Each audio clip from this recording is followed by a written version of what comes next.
হ্যাঁ, সবার জন্য ঈদ মুবারক। আসসালামু আলাইকুম এভরিওয়ান।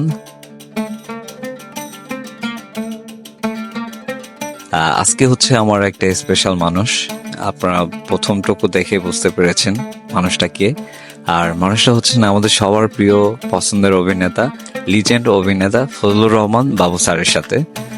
স্যারের বাসা আর আমার বাসা একই জেলায় হওয়াতে স্যারের সাথে আমার একটু মোটামুটি ভালো আন্ডারস্ট্যান্ড। তো স্যারের হচ্ছে গ্রামের বাড়িতে আমি অনেক আগেই স্যার বলেছিলেন যে তুমি আমার গ্রামের বাড়ির একটা ভিডিও করো।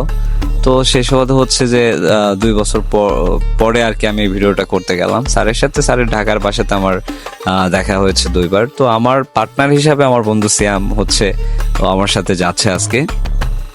তো আমির সিয়াম হচ্ছে স্টিল নাও রিক্সা থেকে আর কি নামলাম স্যারের বাসার সামনে নেমে।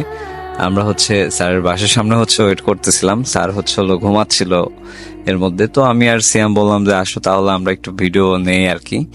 তো এই ফাঁকে হচ্ছে আমরা দুজন ভিডিও নিচ্ছিলাম। এটা স্যারের বাড়ির সামনে, এটা স্যারের গ্রামের বাড়ি। তো স্যার হচ্ছে ততক্ষণও ঘুমাচ্ছিলেন। তো আমরা এক পর্যায়ে হচ্ছে বাড়ির সামনে দাঁড়ানো দেখে স্যারের ওয়াইফ ম্যাম হচ্ছে আমাদেরকে বললেন যে তোমরা ভিতরে আসো, বাহিরে কেন। তো আমরা হচ্ছে যে স্যারের বাড়ির মধ্যে ঢুকে গেলাম। এটা হচ্ছে স্যারের গ্রামের বাড়ি। কত সুন্দর।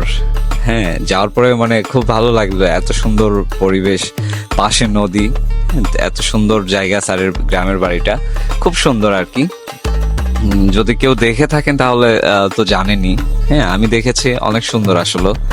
আর এটা হচ্ছে আমার বন্ধু সিয়াম, ও হচ্ছে একটু টায়ার্ড হয়ে গেছে, এজন্য হচ্ছে বসা। তা আমি ওর ফুটেজটা মানে ভিডিও ফুটেজটা করতেছিলাম। তো এর মাঝে হচ্ছে ও আবার আমার বলছে ঠিক আছে আমি তোমার একটা ভিডিও ফুটেজ করে দিই, তুমি আমারটা করছো। তো এইভাবে আর কি ও আমারটা করলো। করার পর হচ্ছে স্যার তখনও ঘুম থেকে ওঠেন নাই, স্যার ঘুমাচ্ছিলেন। তো এর মধ্যে হচ্ছে যে আমাদের ভিডিও ফুটেজ করতে করতে স্যার হচ্ছে উঠে নিচে আসছেন। তো আসার পরে হচ্ছে স্যার আমাদের রুমের মধ্যে আর কি ডেকেছেন। তো ডাকার পরে হচ্ছে আমরা প্রথমে রুমের মধ্যে ঢুকলাম। ঢোকার পরে মানে খুব ভালো লাগলো, এত সুন্দর ডেকোরেশন। আমি স্যারকে বললাম স্যার এত সুন্দর। তো স্যার বললো যে হ্যাঁ খুব সুন্দর করে সাজিয়েছি। তো ঢোকার পরে দেখলাম স্যারের ওয়ালে হচ্ছে যে স্যারের অ্যাওয়ার্ড পাওয়া কিছু ছবি। তো আমি স্যারকে পারমিশন নিয়ে বললাম স্যার আমি এই ছবিগুলো একটু ফুটেজ নাও। তো স্যার বললো যে নাও, প্রবলেম নাই। তো এরপর হচ্ছে স্যার বসলেন, বসে আমরা একসাথে টিভি দেখলাম। ইভেন হচ্ছে স্যার আমাদের সেমাই খাওয়ালো, নারকেলের পুডিং খাওয়ালো। খাওয়ানোর পরে হচ্ছে স্যার কথা বলতেছিল। তো স্যার বললো চলো আমরা ছাদের উপরে যাই। তো ফাইনালি হচ্ছে স্যার ছাদের উপর নিয়ে গেল। স্যার এমনি অনেক কিছু দেখাইলো যে দেখো এগুলো আমার।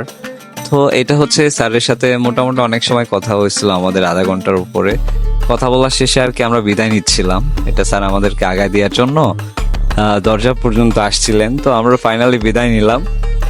বিদায় নিয়ে হচ্ছে চলে আসতেছিলাম, কারণ স্যারের সাথে আমার এ পর্যন্ত 2-3 বার দেখা হয়েছে। স্যারের ঢাকার বাসাতেও যাওয়া হয়েছে।